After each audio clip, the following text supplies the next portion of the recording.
Have you ever had to read super stupid books in middle school and they feel like they're just a waste of your time? But what happens when you enter high school? Well, looks like you're about to read better books and a lot easier books. Well, that's what happened to me in the first semester. So, I'm going to be talking about a book we recently read in Young Adult Lit. And this book is Full Tilt by Neal Shusterman.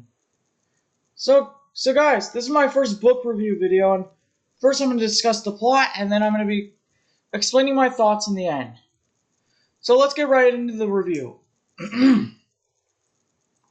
This book is basically about a 16-year-old boy named Blake, and he has a 13-year-old brother named Quinn. Basically, the book begins with them in an amusement park with their friend Russ and Russ's girlfriend Maggie.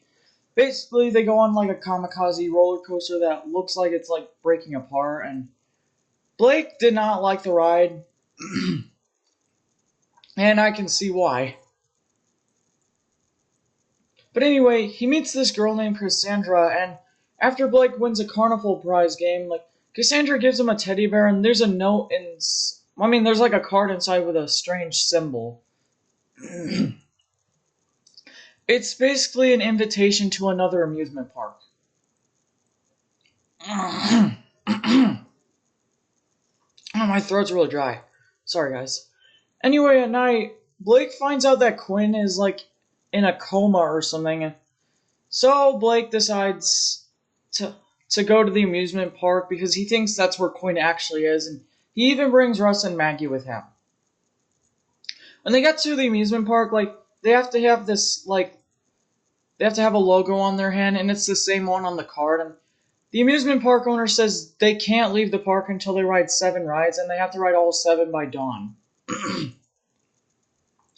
Also, is it just me, or did the park attendant just openly admit, plain as day, that they're gonna be trapped there forever if they don't ride all 7? So yeah, I feel like maybe they should have felt suspicious about this, haunted place. Because yeah, the amusement park is actually haunted. Ugh, what is wrong with my throat right now? Ugh. Dude, this is literally ruining my review right now. Anyway,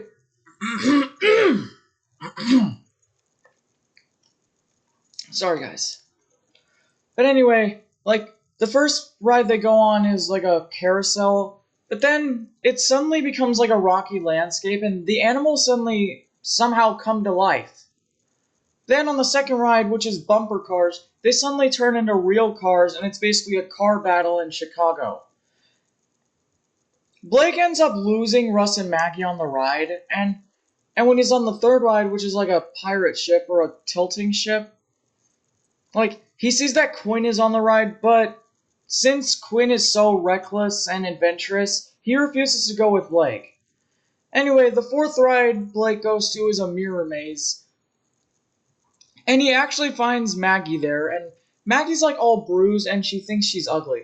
But Blake helps Maggie, and he manages to escape the mirror maze, but Maggie's just trapped inside. And what makes that scene more devastating is that Maggie couldn't see or hear Blake.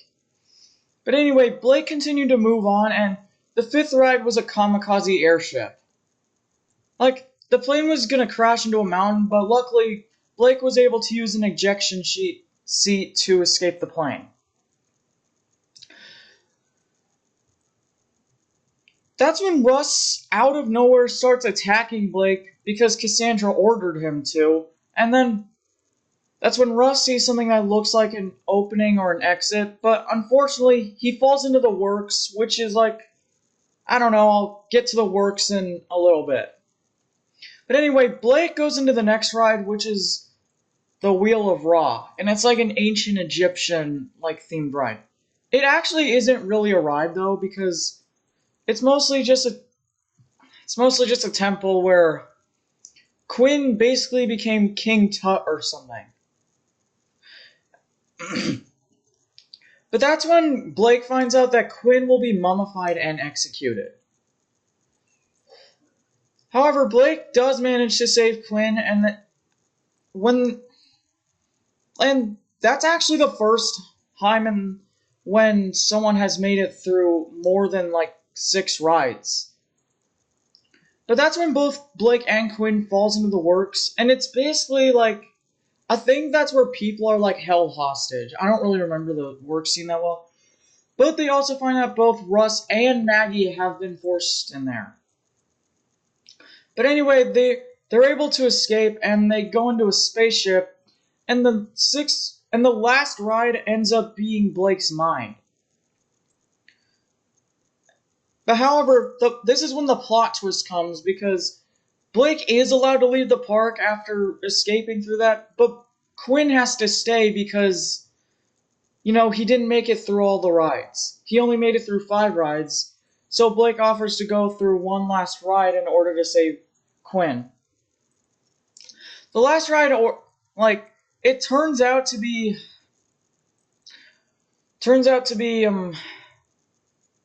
what was it? Sorry. It ends up being a school bus accident that Blake suffered through when he was 7. He was a sole survivor.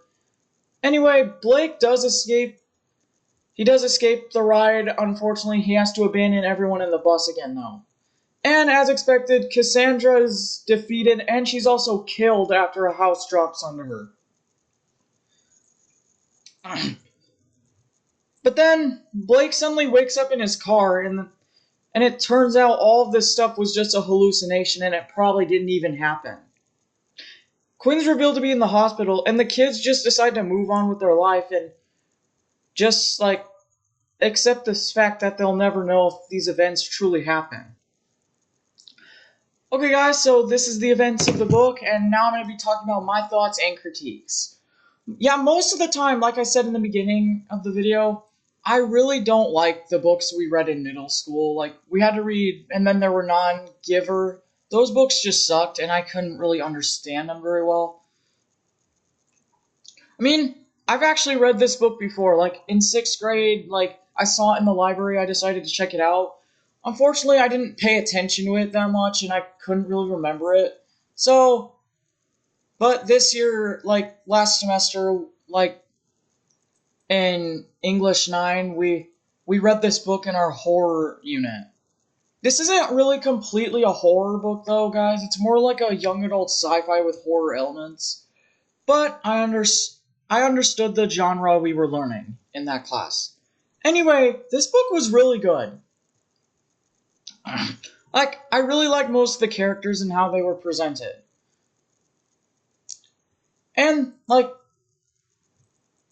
there are just a lot of characters that you can kind of feel bad for. Like, Blake was a sole survivor in a bus crash, and he and Quinn were both physically abused by their mom's old exes. Yeah, basically, Blake and Quinn's dad abandoned them when, Blake was really little, and, basically, Blake and Quinn's mom have also been, she's just been leaping from man to man like a lily pad. And they've just been treating her and her sons poorly.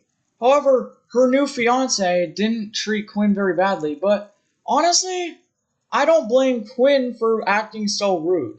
I mean, Quinn didn't like being abused by his mom's exes, and I can honestly see why he didn't want her to get married. I kind of feel bad for Quinn in this book.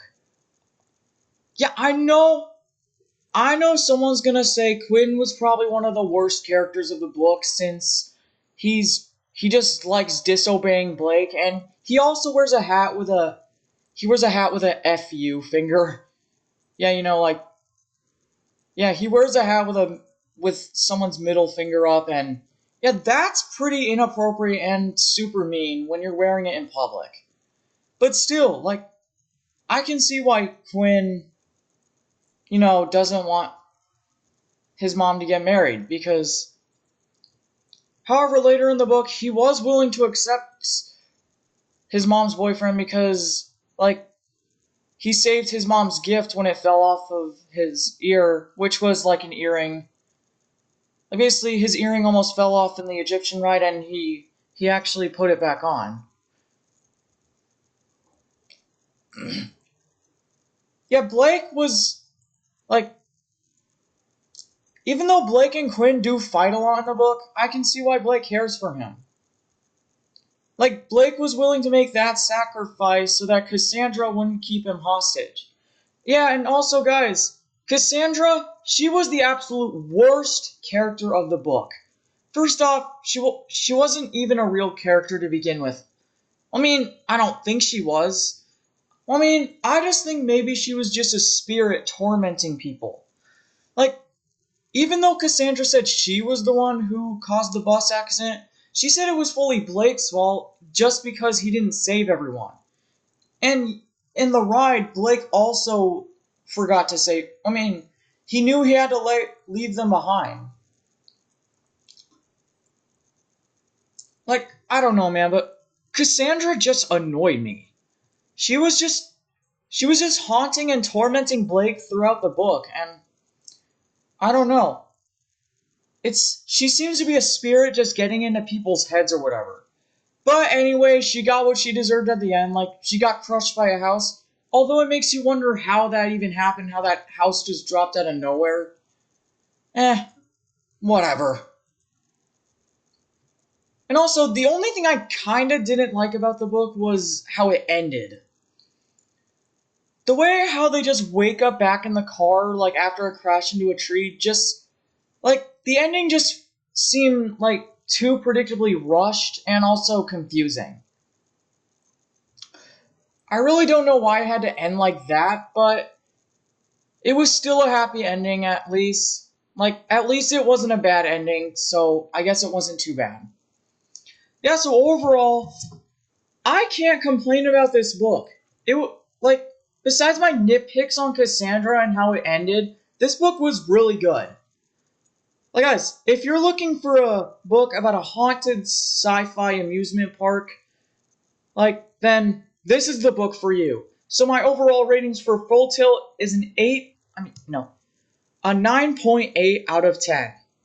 Alright guys, so what did you think of this book? Comment down below, and if you want me to see more book reviews, then you'll see some. And anyway, I'll see you in the next one. Bye!